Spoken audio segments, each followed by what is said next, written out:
আজকে বিজেপির পক্ষ থেকে টালিগঞ্জ উপনির্বাচনের প্রার্থী হিসেবে আপনার নাম ঘোষণা করা হবে, কেমন লাগছে আপনার?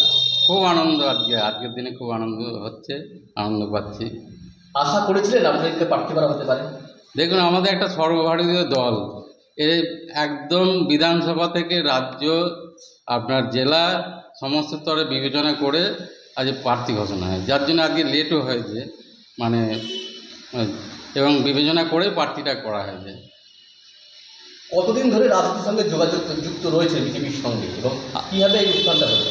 আমার জ্ঞানও তো আমি বিজেপি করেছি, একদম ছোট থেকে আমি পতাকা দেয়ালে ছাড়তাম এবং লাগাতাম, এবং 2008 সাল থেকে আমি এই 4 বারের পরপর মেম্বার হয়েছি দেবগ্রাম গ্রাম পঞ্চায়েতের, দেবগ্রাম গ্রাম পঞ্চায়েত, এবং কালীগঞ্জ বিধানসভার আমি কনভেনার আছি।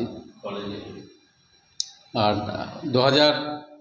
1992 থেকে 92 সালে বেলডাঙ্গা কলেজে আমি এবিপি থেকে দাঁড়িয়েছিলাম একবার নমিনেশনে, কিন্তু আমাদের বিভিন্ন রাজনৈতিক দলের চাপে আমাকে উদ্ধ করতে হয়েছিল।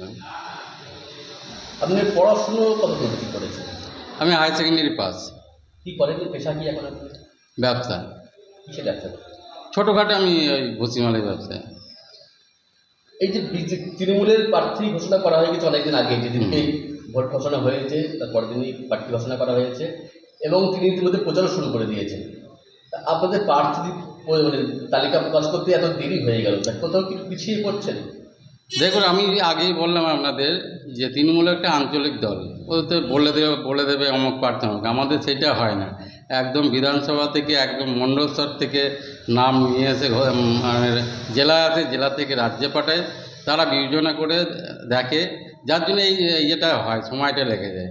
আর এই সময়ের জন্য যে একদম আমাদের নমিনেশন ফাইল 1 তারিখে আমাদের করতেই হবে, আমরা রিকভারি করে ফেলবো, আমরা লড়াই দিয়ে রিকভারি করে ফেলবো। কালীগঞ্জের সংখ্যালঘু অধ্যুষিত এলাকা, সে জায়গায় বিজেপি প্রার্থী হিসাবে জয়ের ব্যাপারে কতটা আশাবাদী? দেখুন, আমরা লড়াই করব, যে সংখ্যালঘু অধ্যুষিত বলে আমরা লড়াই করব।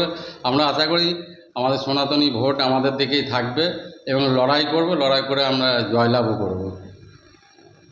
মানে মূল প্রতিদ্বন্দ্বী কাকে ভাবছেন? ওখানে তৃণমূলের প্রার্থী আছে, কংগ্রেস প্রার্থী দিয়েছে, তৃণমূলের মূল প্রতিদ্বন্দ্বী। সিপিএমের যে প্রার্থী আছে তিনিও সংখ্যালঘু, তৃণমূলের প্রার্থীও সংখ্যালঘু, আপনি সংখ্যালঘু। তার সংখ্যালঘু ভোট কাটাকাটির অন্তে কি আপনার জয়ের সম্ভাবনা দেখছেন? একদম। দেখুন, তৃণমূল যে একটা মানে এত দুর্নীতি, এরপরেও যদি তৃণমূলকে ভোট দেয়, মানুষ ভোট দেবে না। আশা করি তৃণমূলকে এত দুর্নীতি পরেও ভোট দেবে না এবং ভোটটা একটা ডিভাইডেশন হবে, সেইখান থেকে আমি জয়ের আশা করছি এবং জয় পাবো। কী প্রতিশ্রুতি দেবেন ভোটে জিতলে, কী করবেন আপনি? দেখুন, প্রতিশ্রুতি বলতে আমাদের কেন্দ্রীয় আমাদের নরেন্দ্র মোদীজি যেসব যোজনা, এই যোজনাগুলো আমাদের রাজ্য সরকার এরা কিন্তু চালু করছে না, লোকে মানে সেই সুফলটা পাচ্ছে না। আমরা প্রত্যেকটা ডোর টু ডোর যাব, মানুষকে বোঝাবো আগামী দিনে যাতে আমাদের 2026-এ আমরা সরকার পরিবর্তন করতে, সেই যোজনাগুলো পেলে মানুষ উপকৃত হবে, সেগুলোই আমরা বোঝাবো। কালীগঞ্জের মানুষের দীর্ঘদিনের দাবি ওখানকার সুগার মিলটা পুনরায় চালু করান, বিধায়ক হলে কি সেভাবে সচেষ্ট হবে? অবশ্যই অবশ্যই অবশ্যই, ওইটাই অগ্রাধিকার থাকবে।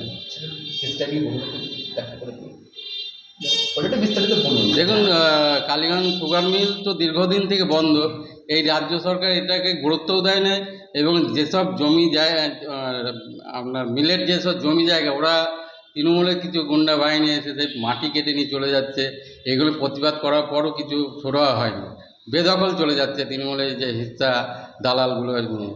আমরা ক্ষমতা আসলে অবশ্যই এই মিলটাকে আমরা একটা জায়গায় দাঁড় করাবো এবং প্রতিশ্রুতি দিচ্ছি এটাকে আমরা পুনরায় চালু করব। তাপস স্যার, তিনি এক বিধায়ক ছিলেন দীর্ঘদিন। ওটা তো আপনার তেহট্ট বিধানসভা, কালীগঞ্জ বিধানসভা। নাসিরউদ্দিন আহমেদ, তিনি দীর্ঘদিনের বিধায়ক ছিলেন, তার ফেলে আসা কাজ করছে তার মেয়ে করবে। তাহলে এত বছরে যেই কাজগুলো রয়েছে আগামী মানে এলাকায়, সেইগুলো কীভাবে আপনারা দেখেছেন করতে? দেখুন, কালীগঞ্জ বিধানসভায় সেই ধরনের কোনো কাজই হয়নি, আমাদের তো কোনো কাজ হয়নি। যেটুকু কাজ আমাদের, দেখুন আমি তো পঞ্চায়েতে একটা মেম্বার, আমি জানি এই যে 15 SFC সবই কেন্দ্র প্রকল্প, সেই ফল প্রচুর পরিমাণে টাকা দেয়, সেইগুলো টাকা ইউটিলাইজ হচ্ছে না ঠিক মতো। হ্যাঁ, তা কোনো কাজই তৃণমূলে আমি তো চোখে দেখছি না কী কাজ হয়েছে। ওই আমরা ক্ষমতায় আসব এবং আমরা নরেন্দ্র মোদীর যেসব যোজনা, সেই যোজনাগুলো চালু করব, লোকে সুফল পাবে মানুষ।